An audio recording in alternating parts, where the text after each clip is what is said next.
Dear devotees, please accept my most humble obeisances. All glories to Srila Prabhupada. All glories to our Guru Parampara. Welcome to His Holiness Chandramauli Swami Maharaj's daily call. We are so glad you're here. Dear Maharaj, please accept my humble obeisances. All glories to Srila Prabhupada. What would it be your pleasure to speak on today, Maharaj? Om Namo Bhagavate Vasudevaya. Om Namo Bhagavate Vasudevaya. Om Namo Bhagavate Vasudevaya. Evam Nirpirnam Shitibhara Janmanam. Aksalhini Bhavivritta Tejasam. Ayavaram Swasano Yatanalam. Mutuvane no parato nirayudaha. Translation. I can't see the whole translation. Bring it down.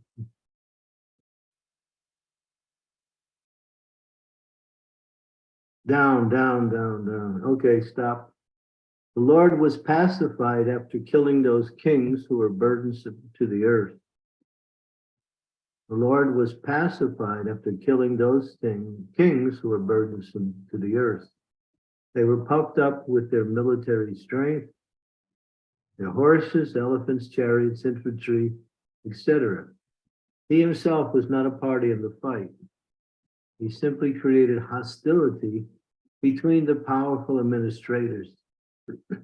They fought among themselves. He was like the wind which causes friction between bamboo and so sparks a fire.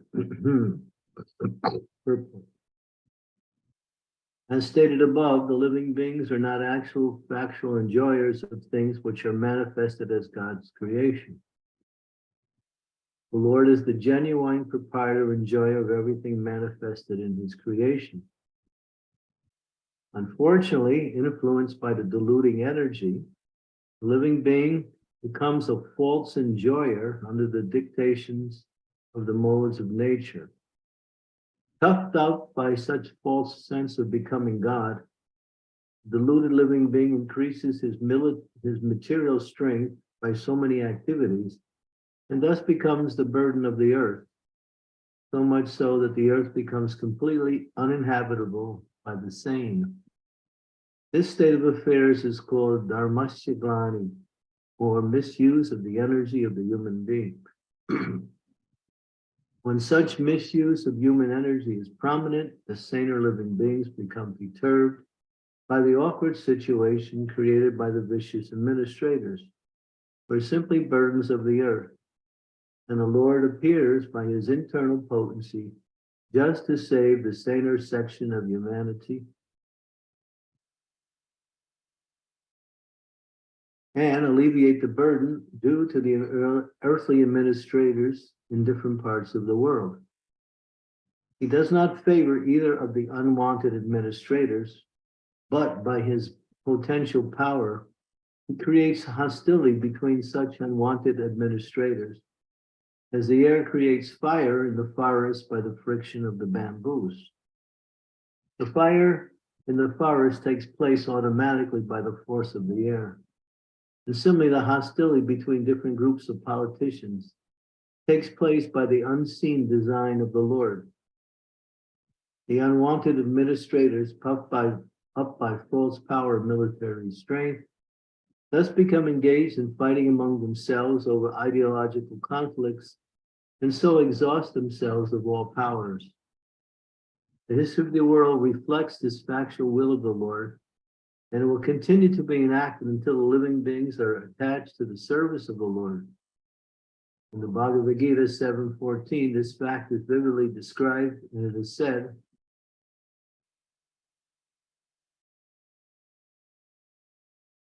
the diluting energy is my potency, and thus it is not possible for the dependent living beings to supersede the strength of the material modes.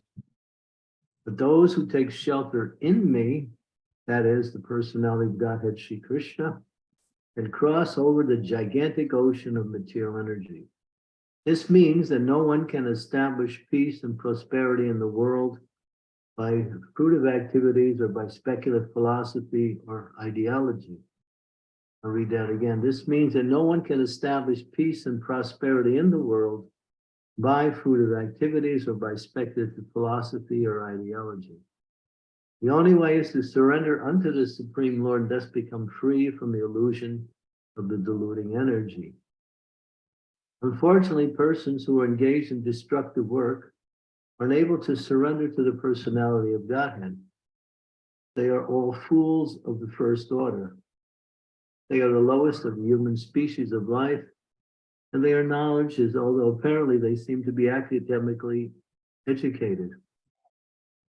They are all of the demoniac mentality, always challenging the supreme power of the Lord. Those who are very materialistic are always hankering after power and strength and are doubly food of the first order because they have no information of the living energy, being ignorant of the supreme spiritual science. They are absorbed in material science, which ends with the end of the material body. They are the lowest of human beings because the human life is especially meant for reestablishing the lost relationship with the Lord. And they miss this opportunity by engaging in material activities. They are robbed of knowledge because even after prolonged speculation, they cannot reach to the stage of knowing the personality of Godhead, who is the sum and bone of the very truth. And all of them are men of demoniac principle. They suffer the consequences as with such materialistic heroes as Rajan and the Takipu Kamsa. ज्ञान से निरंतर ज्ञान जन जन सलाहन सत्य निरंतर सत्य विष्णु मा उन जितु पादान कृष्ण कृष्ण शिवा शिवराम की स्वामी इसी नाम जन सही से सत्य जन जन वही जन योगी सही सही योगादि सत्य जन Panchakaupa to use this plant, we found simply the plant, the Vitarana, Nayati Krishna says from me for being the Nanda.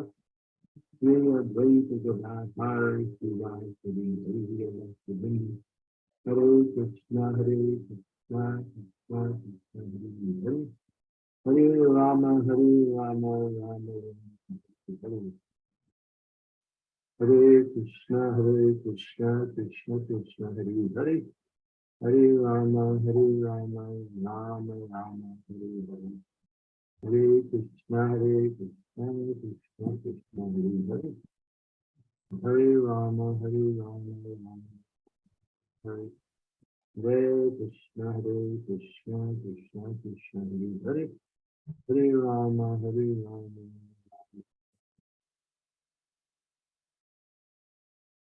So Krishna explains in the Bhagavad Gita, those miscreants who are grossly foolish, or the lowest of mankind, whose knowledge is stolen by illusion, and who partake of the atheistic nature of demons, do not surrender unto me. Now in this particular verse, Krishna explains 4 types of men. Avajandi Mamudham Marashim Tanamaspatan Padam Bhavam Jnana Tom Mamabhuta Maheshwara. These 4 classes of men are grossly foolish. The persons who simply are working hard simply for sense gratification. Their lives are just looking for gross forms of sense gratification. They waste their time, get intoxication, watching useless movies on television or on some kind of mechanical device. And they have no culture, they have no behavior, they're just mudhas. They're fools, more or less the ass class of people who just work really hard and they accumulate some money and they immediately spend it for sense gratification. They're called the mudhas. These people don't have any intelligence at all, and all they do is simply engrossed in trying to enjoy the senses of the body much as they can. They have no intelligence, and their minds are always disturbed with the desire for enjoyment. Then you have Avajanti Manasim Tanamasritam. These people are the social and political planners in the world. They think by erecting very nice buildings and creating various types of institutions within society, they can somehow or other create an environment where people can advance in human life. They see the advancement of human life as the increasing technology, increasing social and political institutions, coming up ways by which people can somehow or other find more and more activities within these realms of institutions. They're called Avajanti Mamuha. No, I'm sorry, they're called Avajanti Mamuha Paramsim Saramavritam.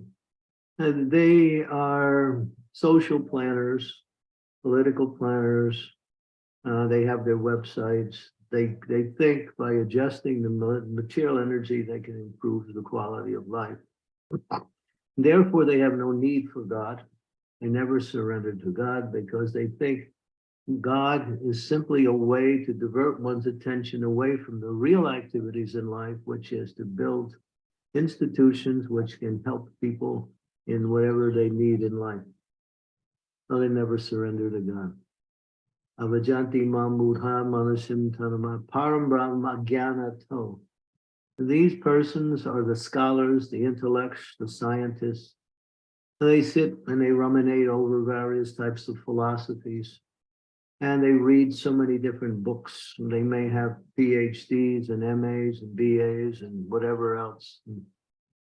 And they consider themselves the intellectual brain within society. And they're always either writing books or they're creating more and more educational institutions to give people knowledge about the body and the mind. And these people, they simply, they try for PhDs, they try for Nobel Prizes. They're simply engrossed into the material intellectual aspect of life. And therefore, they make their progress in this way. They see God as simply the opiate of the people, which again diverts one's attention from the real goal of life, is understanding higher knowledge through material speculation. They never surrender to God.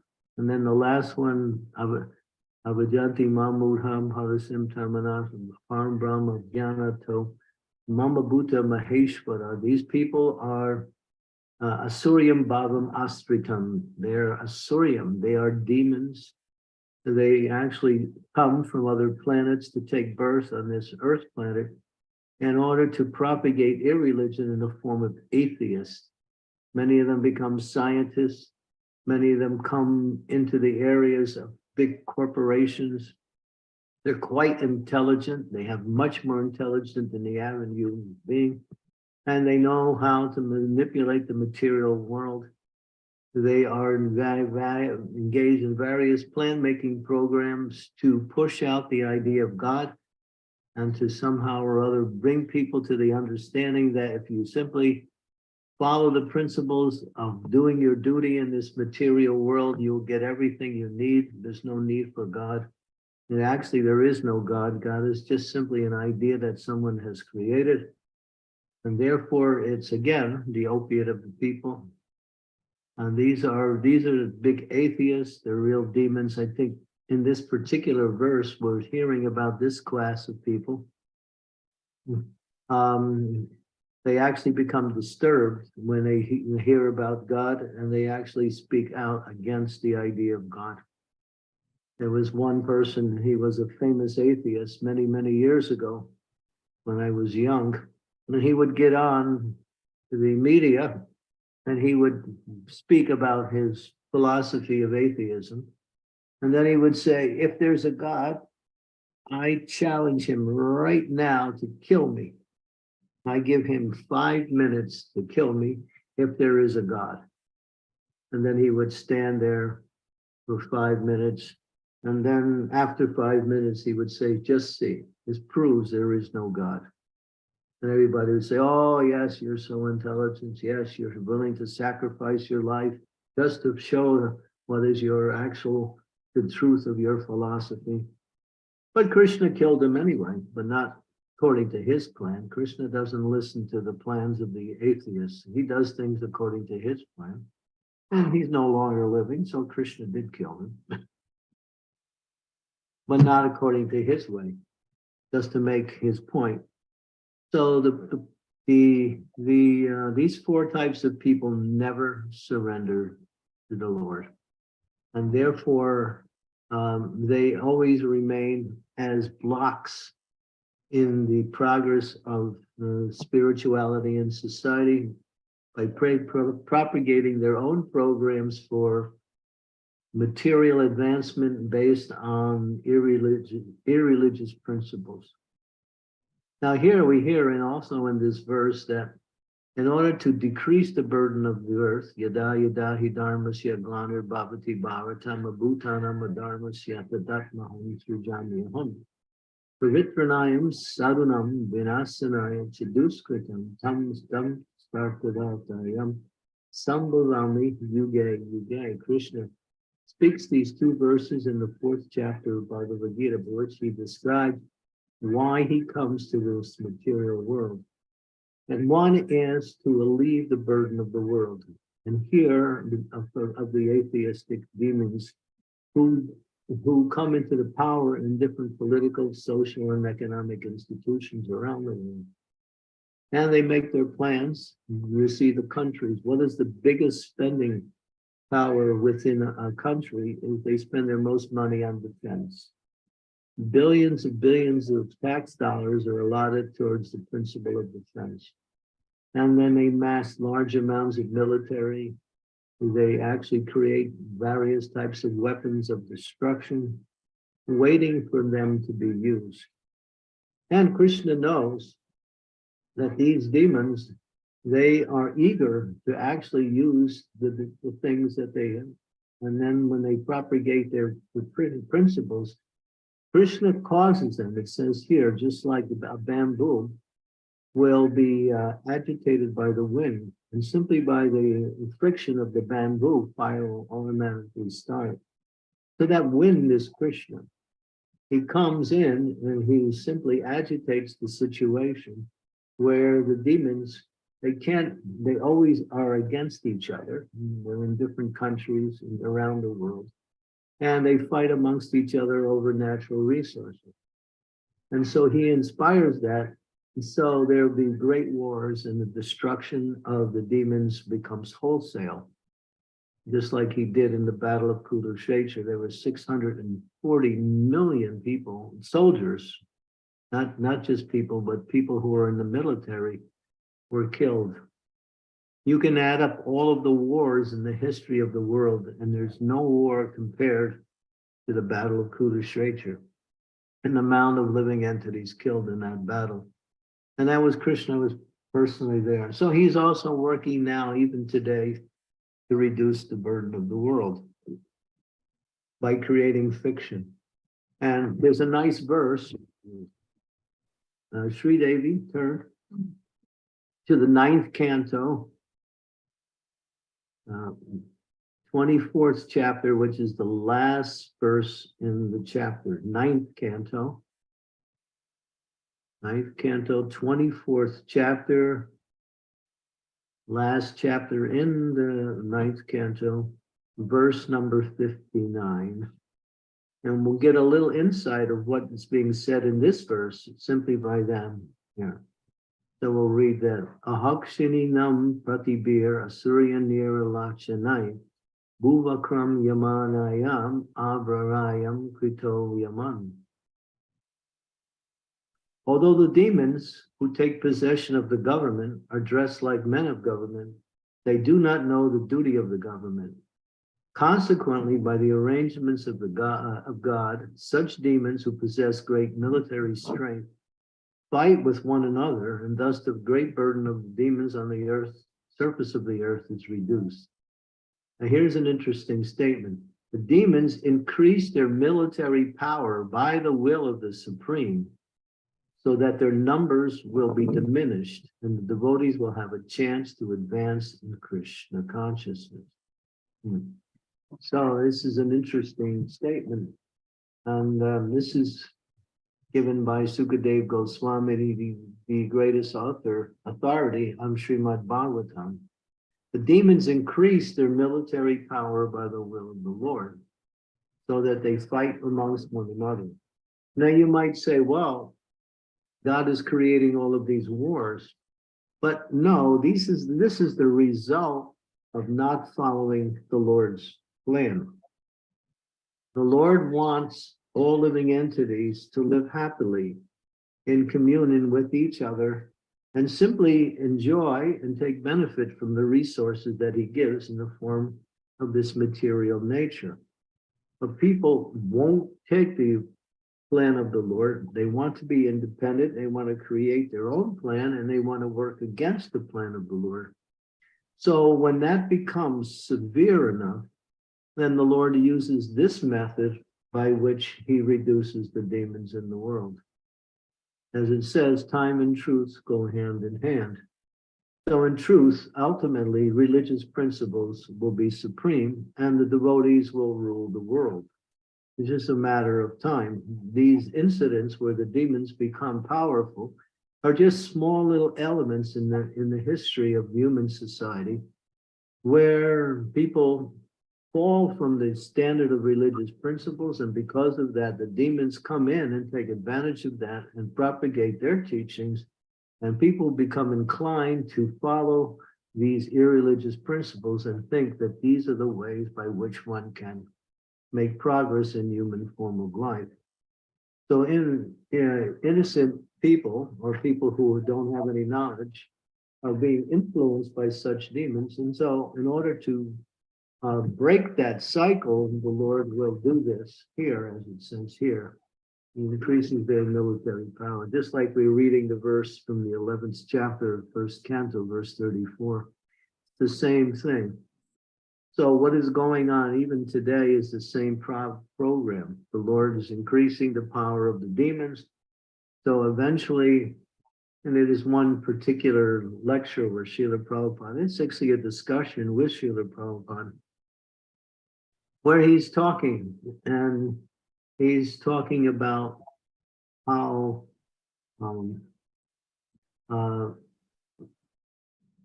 they are stockpiling, the devotees were saying to Prabhupada, they're stockpiling all of these military armaments, such as big powerful bombs, atom bombs, nuclear bombs. But the devotees were concluding that the different countries who have that, it becomes a balance of fear. In other words, because you have the bomb and I have the bomb, nobody will use it, because if I throw it at you and you throw it at me, then we're both destroyed. So they want, the conclusion was by the devotees, well, all of this is in the world, and therefore it creates this balance of fear, and nobody will attack another person because their fear, the equal power will destroy them. But Prabhupada completely threw out that idea.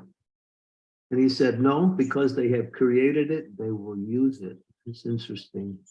Because they have created it, they will use it. And therefore, in due course of time, they will also use nuclear weapons too. They're just a matter of time, because they have created this big nuclear arsenal.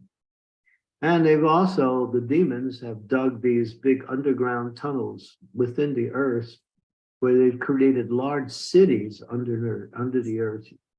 This is actually a fact, and it's been revealed that there are huge cities underneath the earth surface where the demons have access to this. When the war comes, they will all run to these cities and live a life underneath the earth. And then everything is developed just like it is on this area. And they have developed artificial ways by which they can live there for a long period of time. So you see how the world is working. Therefore, the only solution is to abide by the rules and regulations of the Lord, and therefore take the Krishna consciousness. The devotees, as it's mentioned in the verse are always free from the influence of demoniac activities because they take full shelter of the Supreme Personality of Godhead, who is the all-powerful source in existence. As it mentions here, the demons get their power from the Lord. Just like there was that incident in the 7th canto where Prahlad Maharaj being harassed by his father in so many different ways. And he is simply taking shelter of the Lord, and his father could not do anything to kill him. He threw him in a pot of boiling oil. The oil did nothing. He had him attempted to be stabbed by spears. The spears didn't even touch his body. He put him in a pit of venomous snakes. The snakes did nothing. Threw him off a mountain. Krishna was there to catch him. He took a mountain, he threw him in the ocean. He threw a mountain on top of the ocean so he could be buried in the ocean. And simply he got out of that. He hired Brahmins to chant mantras to destroy him. The Brahmins' mantras, tantric mantras, went back and started to destroy the Brahmins. So many ways, Hiranyakashipu decided his son should not live. But the Lord was there to protect him because Prahlad simply took full shelter of the Lord and prayed to the Lord. And his mind was completely absorbed in the Lord. And because of that, he was completely free from all harm. And then his father at one point was mortified, feeling, I can't kill this boy. Well, and he says to his son one time, he said, my dear son, I have great power. And I can't, and I've tried in so many ways to stop you. But you have power too. Where do you get your power? The question Prahlad. And Prahlad simply responded. He said, my dear Asurya Bhajya, O best of the demons, I get my power the same place you get your power from, the same place that everybody gets their power, from Vishnu. Of course, this disturbed Hiranyakashipu. He was like a snake that was stepped upon. His venom became even more. He became even more angry. And he said, my power is my power. He took out a sword and said, this person who you're taking shelter of, is he here? Is he here? Is he here? And he started to swing his sword in different ways. And he came up to a pillar and he said, is he in this pillar? And Prahlad said, yes, he is, my dear father. He smashed the pillar with his sword. And as soon as he did that, there was a huge sound throughout the universe, as if the universe was going to be destroyed. And the pillar cracked open. And inside the pillar, out of the pillar, came this huge half man, half lion manifestation. And when Hiranyakashipu saw that, he was thinking, well, the demigods have created this personality to kill me, but no one can touch me. So the demons think like that. They think because they can't see God, and because they're blocked from their intelligence to understand what is God, there's no God.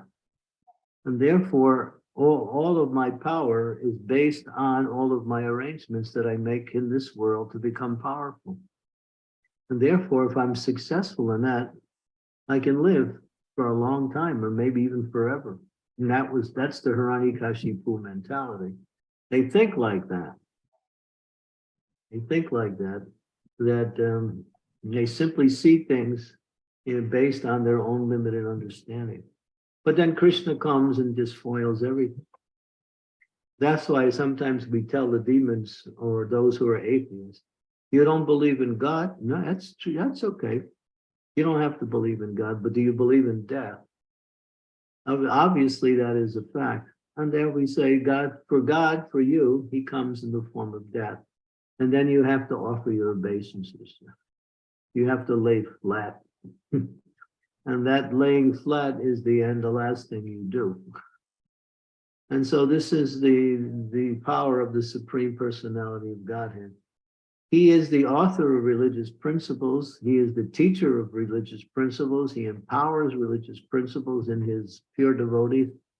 And he empowers his pure devotees to take those religious principles around the world. Therefore, if one wants to be free from the effects of the material energy in all aspects, one has to seriously practice this devotional service. Devotional service is not a part-time program. It is something that has to be practiced 24 hours a day, 7 days a week, 365 days a year, and on the leap year, an extra day. So it cannot be sidelined with other material activities. Sometimes devotees face situations, I have my material responsibilities and I have my spiritual duties. And sometimes we make the wrong choice. And therefore I opt for our material life. But one should live a material life in such a way that it does not interfere with or does not block one's progress in devotional service. So one has to take inventory, am I making progress in devotional service? Am I becoming more attached to Krishna? Am I becoming more eager to chant the holy names of the Lord? Am I becoming more eager to associate with devotees and hear the glories of the Lord? Am I more eager to, am I becoming less eager to take up material activities? Am I losing my taste for these things that I once had a great taste for? So one can take inventory. It says that when one has a fever, they take a temperature and then they can judge what is the degree of the fever. As one takes the medicine, the fever should be going down. But if the fever is not going down, then the medicine needs to be either increased or adjusted. But in this age, the medicine, Asari Maya Nasi Badalagi Harinama Mahamantra Lao Tumi Magi. This is the supreme medicine of all medicine. As Srila Prabhupada said, the chanting of the holy name is the panacea of all cures, of all ills, and all aspects of existence in this material tabernacle. And one has to seriously, with great attention and determination, chant the holy names of the Lord every day, as much as you can, waxing as much devotion and attention as we can, and praying to the Lord to give you shelter at his lotus feet. Ayinanda tanu jakinkaram, patitam mam vishyame bhavam buddho kripayat avapara pankaja stita duli sadrisham. O son of Maharaj Nanda Krishna, I am your eternal servant. So we have to understand who we are. We are not this body. We are not any of the activities that we perform in this world. We are the eternal servant of Lord who exists within this body as a pure spiritual entity. And then it goes on, Ayinanda Tanu, I am your eternal son. Somehow or other, I've come to this material. How I got to this material world, I don't know. But now I understand I don't belong here. I belong with you in the spiritual world. And then it says, please pick me up and place me as one of the dust particles at your lotus feet. And free me from this cycle of birth and death. So this verse from Chaitanya Shikshastakam, spoken by the Supreme Lord himself, is the prayer of the devotee. And that prayer is the mood by which we chant the holy names of the Lord. Not like, oh, I'm just chanting the holy names just to finish my rounds. And I'm just, I'm just embracing the idea of how to chant nicely. But one should be chanting in that mood that I am in this material world and I'm suffering. What is my suffering? I might have a lot of nice food, not a nice clothing. I might be surrounded by a lot of material amenities. My health may also be good. But what is that suffering? I'm separated from you. That is the real suffering, and the devotee knows that. And therefore they pray to the Lord, please give me shelter at your lotus feet. All of these material things cannot give me happiness or satisfaction. Only you can. And therefore, I see you as my only refuge in this world of repeated suffering, birth, death, disease, and old age, which is foreign to my existence as a pure spirit soul. And so here, if we take that shelter, we can become like Prahlad Maharaj, that even in the midst of the greatest dangers that may come in this world, the devotee is not disturbed and the devotee is fixed on the lotus feet of the Lord. But we have to practice that with great attention and determination. And as I mentioned earlier, it's not something that is sidelined, it is something that is constant. That's why the scriptures say, always remember Krishna, never forget Krishna. This is the essence of all spiritual practice. Okay, and back to our original verse from the first canto, 11th chapter, verse 34. And you'll see how the Lord performs his activities when he comes to the material world. Or if he doesn't do it directly, he does it indirectly through his energies. In any way, he works for religious principles when the world becomes overburdened. Hare Krishna.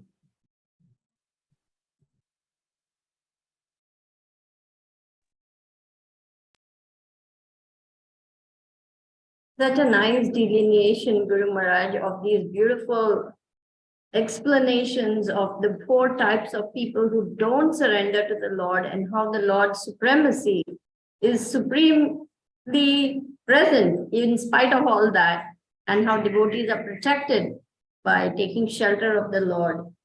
So thank you so much for reminding us that devotional service is not a part-time job. It's actually a full-time business, and we should be constantly checking to see how we are progressing. Dear devotees, if you have questions, comments, you want to share your realizations, now is the time. Please go ahead.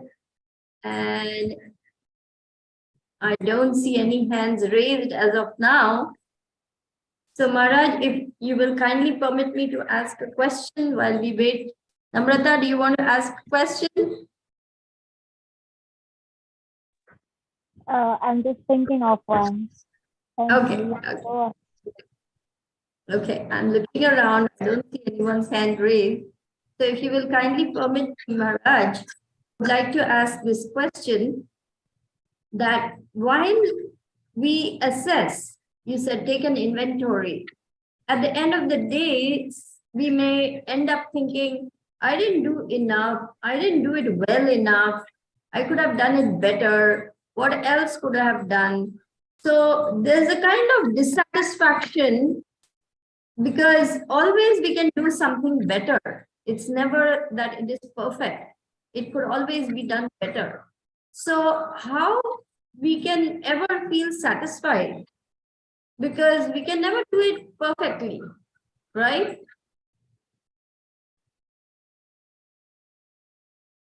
What's the question? So how to feel a sense of satisfaction, because no matter how well we are doing it, it could always be done better. It says there's, Chanakapanda says there's three things you should be satisfied with and three things you should never be satisfied with. The three things you should be satisfied with is money, wife, and food. In other words, whatever money comes by natural endeavor,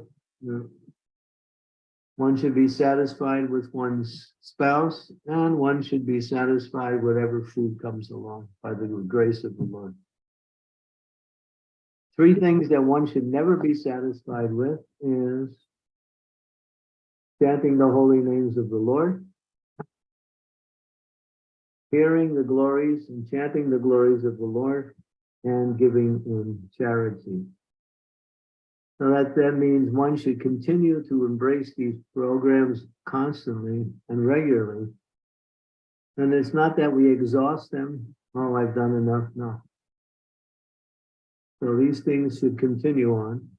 Want to chant more, want to hear more of the glories of the Lord. Now, if we don't have a taste for it, we develop the taste simply by doing it. The taste comes when we apply our consciousness to the activities in a serious way, and then gradually we'll develop that taste. If you say, well, I have no taste, that means you're not doing it, or you're not doing it enough. The taste is there. Krishna consciousness automatically brings about a higher taste. Visayam Vinivartante Niharasya Dehinam Vaso Barjam Vaso Pyasya Param Driswan Nivartante. One has to go for the higher taste, but it's not going to come just by you wanting it or by making a little, it's just like when you go into a restaurant, you order some food and you sit down, the food comes and you sample a few things and you say, I had the meal. But you're still hungry, you got a little taste, but really you haven't been, your hunger hasn't been satisfied, you're not happy, and at the same time, you're not getting enough nutrition because you haven't partaken the meal according to how it should be. So the process of Krishna consciousness is a process of absorbing oneself and hearing and chanting the glories of the Lord, or serving the Lord in different ways. It's not something part-time or speculative or when I got time, I'll be, Krishna, you're on the sideline here. I know you're there. Hey, my material life is more important. My job, my family responsibility, all of these are the most important thing. If I got some extra time, I'll give you some extra time here. And Krishna said, all right, if that's your program, and next life you can do it again. Have another family, another set of circumstances. Everything will be a little bit different. And you keep doing Maya Vase Kacho Base, Kacho Ho Bubu Dubai, Jeep Krishna Das. Every life after life, we're trying to make some nice material arrangements to solidify our material life. Just engage in devotional service.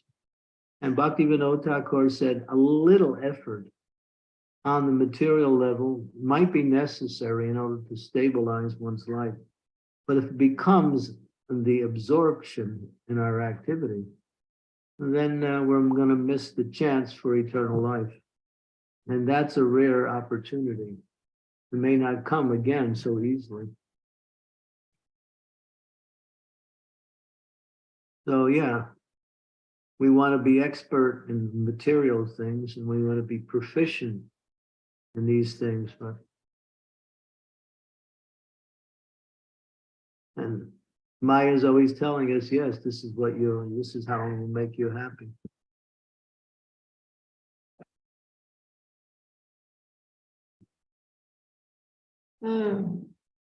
Yes, 3 things I'm satisfied with, and 3 things you always.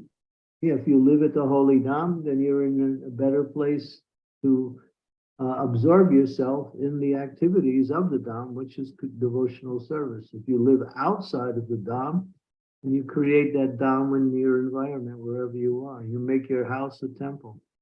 You make your dwelling place a temple. Not simply a place for eating, sleeping, carrying on mundane affairs.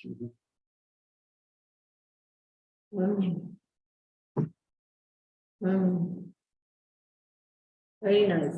Thank you. Thank you. Thank you very much, Maharaj, for writing those things down. Thank you.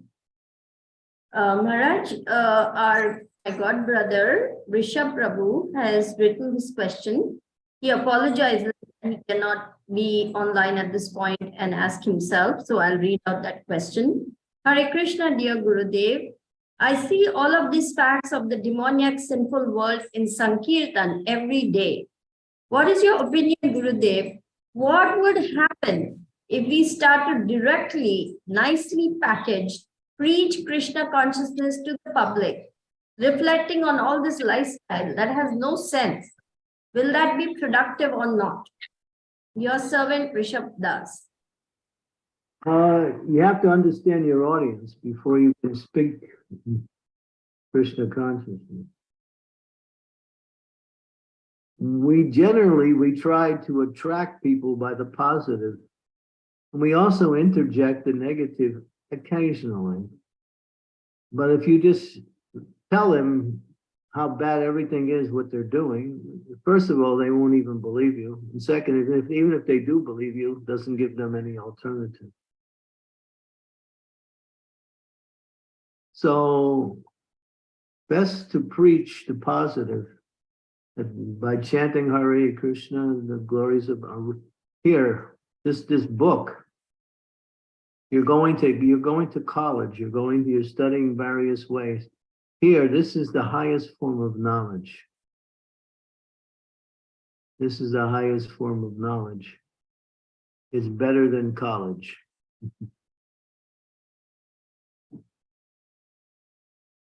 And if you can speak like that, you know, and you got some knowledge that might be superior to what I normally expose. Yeah. You have to get them interested to some degree where they'll make an effort to somehow or other,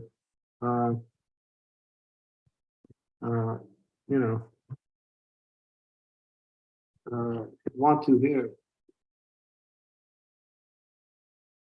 Call back in 10 minutes, please. Thank you.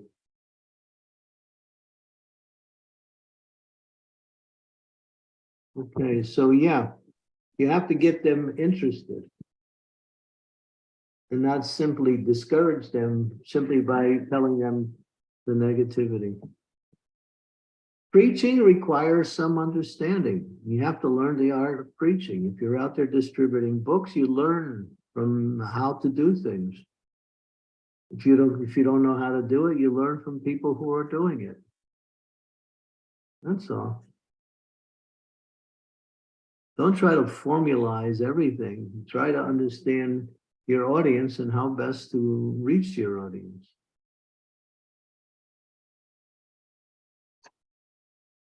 He also adds that he was thinking of online preaching to some extent. That's what we're doing right now.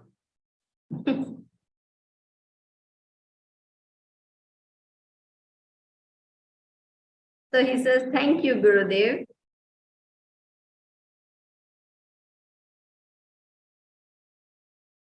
So anybody else would like to ask a question at this point or share your realizations? Namrata, please go ahead. Hare Krishna, please accept my humble obeisances. All glory to Srila Prabhupada. I hope I'm audible. Am I? Your voice is a little muffled. Okay.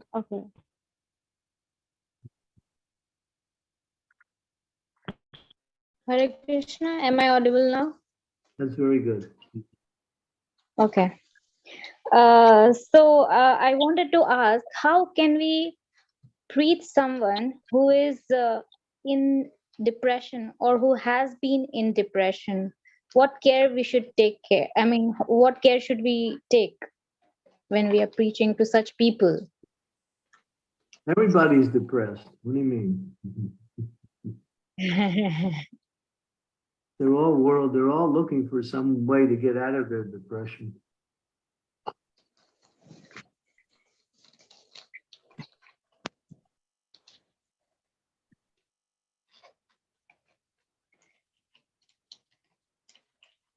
Use your intelligence and try to understand how to reach people. If you don't know the formula by now, then what can I say? I've been listening to these talks for the last 3 years. You should know something by now, how to do things.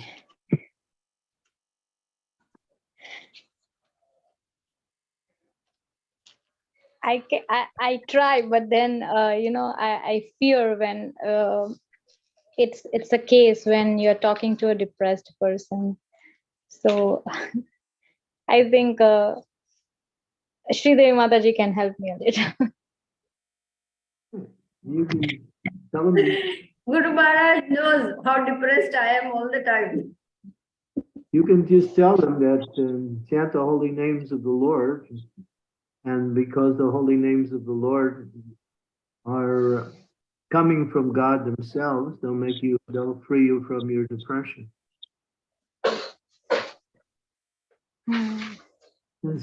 We tell them, chant and be happy. Here's a way to be happy. Give it a try. If it doesn't work, then you can stop, but give it a try. Don't give it up before you begin. Well, you have to see the person and convince them according to the nature of the person. It depends. If it's a stranger, it's a family member, somebody who is a friend, you just have to see how best to. We do that every day. We talk to people according to the relationship that we have with a person.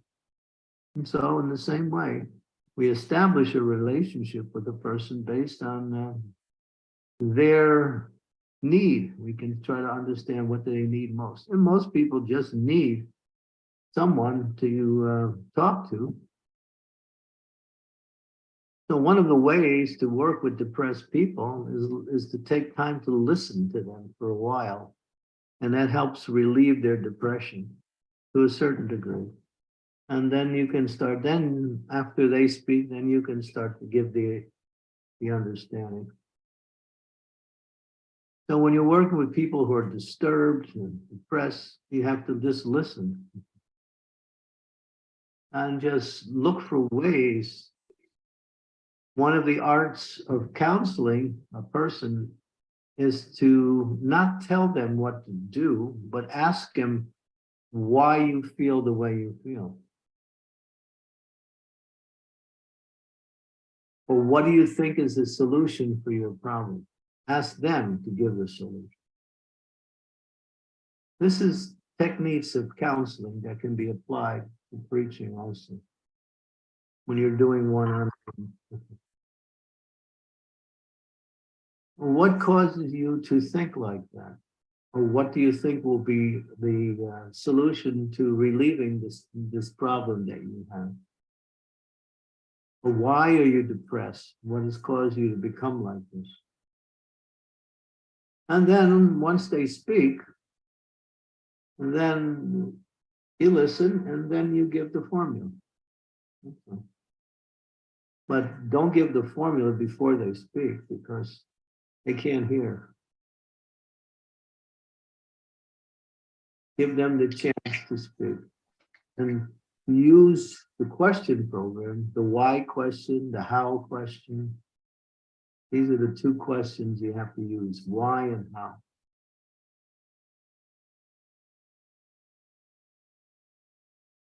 And this is the art of counseling. You can also, there's books about how to counsel and bring out a person's situation in such a way that they can see it in a different way through the process of asking them questions as opposed to giving them answers. And once they speak, then you can gradually give the answer after some time. Because if you listen to them, you get their confidence. They trust you.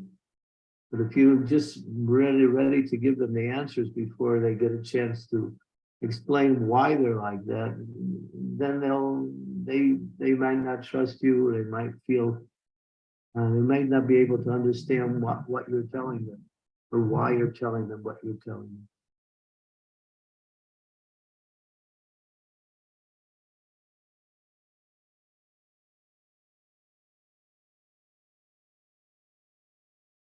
Does that help?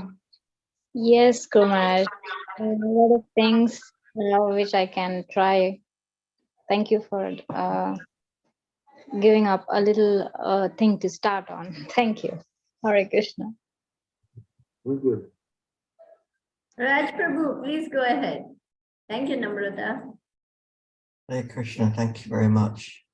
Maharaj, I find that when there are individuals who are extremely materialistic and they have so many sense addictions, that sometimes they listen to what you have to say, but they're so addicted But I find that just by praying for them, regularly over a period of time, it seems to work. It seems to help. But I don't know if that's just my imagination, but I certainly felt that way. If your prayers are sincere, then obviously Krishna will respond. If your prayers are sincere. Okay. Yeah, they will be sincere. I mean, I don't know why I would pray for someone if it wasn't sincere. Your prayers have to be sincere for them. Mm. Can prayers not be sincere then, Maharaj? Okay, is it possible for prayers to not be sincere? Yeah. I mean, you'd say things that you don't mean. Or you're just praying for the sake of praying. Oh, I see. Do people do that? Yeah. Okay. And can we chant for others? Can we? Chant. You know, like if somebody was chanting, say 16 rounds, can they dedicate those 16 rounds on certain days or maybe even every day to individuals they want to help? Yeah, we do that. Okay. That's has been practiced amongst devotees. That I'm chanting my rounds, and I want to give the results of my chanting for the benefit of this person. And then you leave it up to Krishna. Thank you, Maharaj. Okay, thank you, Hare Krishna. Okay, we're past the hour. I think we have to stop here. So Hare Krishna, Gurudev. Thank you so much for that wonderful lecture. You always manage to put away all the doubts and all the bad feelings because you have always hope and you give hope and we are hopeful after your lecture. Thank you so much. Hare Krishna Maharaj. Thank you very much for today. Yeah. Beautifully said. Thank you, Tirthakirti. Beautifully said. Okay, Thank you. okay. Study these verses, reread them, go back over, discuss them, and understand things more and more. Okay, I'll have to stop here. Thank you very much. Guru Maharaj, thank you so much. Hare Krishna. Thank you so much. Hare Krishna Guru Maharaj. Hare Krishna. Thank you all, dear devotees, for your participation, for your questions, for your wonderful realizations. Thank you, Tirthakirti, for really speaking our hearts to Guru Maharaj, because how hopeful we become after Guru Maharaj's class. Every day we need this booster dose just to keep us going. Thank you.